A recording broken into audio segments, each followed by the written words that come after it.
आयतारा सांतिनेज रस्त्याचेर वचपी दुचाकी आनी कारीचेर अचकीत माड कोसळून पडलो। सुदैवान जिवीतहानी जावंक ना, मात दोनूय गाडयांचे बरेच लुकसाण जाले। स्मार्ट सिटीच्या कामाक लागून सगळ्या माडांची मुळां सैल जाल्या अशें थळाव्यांचें म्हणणें। पळयात पुराय बातमी। नारियल का पेड़ गाड़ी चल रही थी।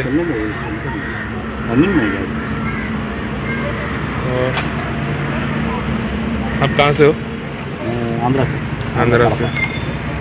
मैं गोवा में घूमने के लिए आए थे। अभी क्या बोला आपको? अभी क्या बोला है? अभी क्या सर, पुलिस वाला स्टेशन को लेके रिपोर्ट दे ओके रिपोर्ट दिया था ओके। माड गाडीचेर पडला म्हणून इमिजिएटली आमी टर्न आउट केलो आनी हांगा पळयता जाल्यार एक 4 व्हिलराचेर माड पडला आनी तशेंच एक 2 व्हिलर रायडर आहा पळय ते भितर इनक्लूड जाले। ते मातशें इंजर्ड जाला, तेका इमिजिएटली तापा क्लिनीक आहा पळय थंय शिफ्ट केला। पण लेडी का लेडी साधारण अंदाज खबर कितले आसतले ते? म्हाका एक्झॅक्ट खबर ना तेगेली, नांव आहा तेगेलें मासिका डिकुन्ना म्हणजे नांव आसा, तेका कपाल क्लिनिकार थंय शिफ्ट केला। सो गाडी वयताना तेचेर माड पडलो? हय, म्हणजे गाडी दोन मुवींग आसल्यो, ते टुवर्ड्स हांगा वयताले सांतिनेज सायड।